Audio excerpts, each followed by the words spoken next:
Hey, good morning. Thank you for the response on Weave Along.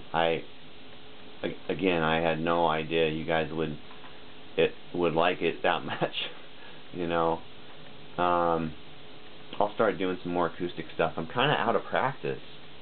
Both bands haven't been practicing very much because Bob broke 3 fingers, and we are going to practice tomorrow. His fingers are healing pretty well now. We've practiced twice in the last month or so, and went pretty good. So I'm gonna try to record a little bit tomorrow. And also the spins, because of where people live and jobs and stuff, we don't play as much as I'd like to. Hopefully things can change. Anyway, I've had people ask me how I got into music, or kind of the story. So I'll go into a little bit of it. I can go into more detail sometime. So in 1976, I would have been 7 years old. My brother would have been 11. We moved to Tacoma from Placerville, California. And in Placerville, I don't remember hearing any radio at all. But when we got to Tacoma, there was radio stations. And I mean, just hearing music on the radio was so amazing. I remember really anything almost.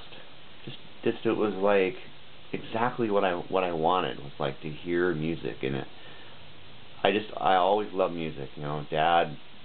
Mom and Dad would always play music, but Dad would play the Irish Rovers and Kingston Trio, and Grandma would always play the Music Man. Anyway, so we moved to Tacoma, and within a couple years, we started hearing more on KSW and more rock stuff, and that really caught my ear. I remember really getting into Kiss and early Ted Nugent and early Alice Cooper, 1977, being 8 years old, 9 years. I have some photos I can share. I have Judas Priest shirt on at 10, 11 years old, and Bruce and I were buying all the hard rock records we could find. Basically, Dad would give us a little bit of money each week to do chores or whatever, and we spent all the money on records. But we kept wanting to find harder and harder stuff, and we found there was a certain edge that it would stop. It was the hardest thing we could find, Sabbath or something, and that really drove us. Wow, this is the energy and the intensity and passion in this in this heavy music. It's just it's magical watching or hearing this stuff. And we just wanted to find heavier and heavier music. So one time, Bruce, he goes to Budget Tapes and Records, and he finds, I think I've talked about this before, but he brings home a Motorhead record, maybe 2 Motorhead records. I mean, it was Bomber and Overkill, he bought within a couple days. And we were just wow, both of us and our friends, were all Bruce had some friends his age that really got into all the same music that we were listening to at that time. So we found Motorhead, and we were what is this? Then we realized, wow, the line just changed. There's more. There's more. It only gets heavier. And I remember listening to Overkill, just going I want to play that drum beat. I mean, in 6th grade. In 6th grade, I knew that was I mean, in 5th grade, I had Saxon records. So we're going to go to 5th grade. So in 5th grade, we were buying new wave of British heavy metal records. When I was Bruce would have been in 8th grade, maybe, and we were just mutually into it. I was younger, but I was all about seeking out, the hardest bands I could find. Like, I remember finding the first Iron Maiden record, Tracy, who a lot of people know in Tacoma. She worked at Tower Records, and I remember going in and talking to her, going, I don't know, is there anything new came in that looks like it's metal or whatever? And she took me right to the first Iron Maiden, and I bought it immediately.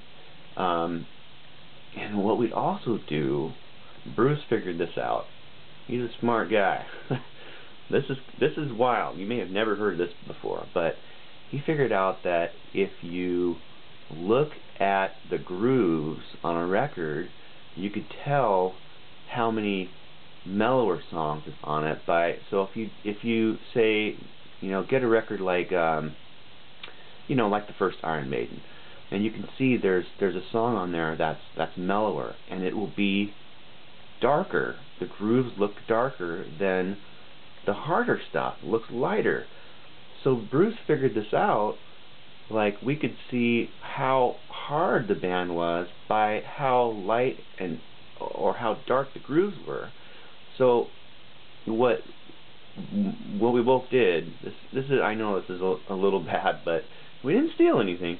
We slit the record open with our fingernail, and then slightly, secretly, without anybody seeing, pull out the records and look at the grooves on the record to see, like, is there a lot of dark spots? Is this going to be mellower? I'm serious, totally serious about this. And and we found a lot of bands that way, a lot of new wave of British heavy metal bands. And we bought everything we could find. And so at one point, Bruce came home with he came home from high school, so it was a couple years later than that, with Let Them Eat Jelly Beans. And that was like just, amazing to hear. It was kind of like, kind of reminded us of Motorhead or something, but it's faster. And some stuff, I remember like Black Flag. I remember the Bad Brain song, Pay to Come, with just like the drum beat. Like, wow, that's, I want to do that. I want to learn that. I want to play fast like that. So yeah, I mean, that's kind of the basic, the basic story of the progression of how we found music. Just, yeah, it was just the harder music we could find. It seemed to be more interesting and would seem more real. I mean, not glossed over, and not, I mean, the world is a gritty and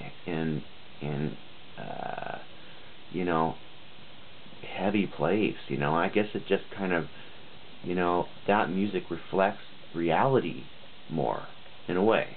It really does. That's why punk rock and real good metal and stuff really, stays good to this day, because it's real. It's not fake crap. Anyway, so thank you. Thanks for listening.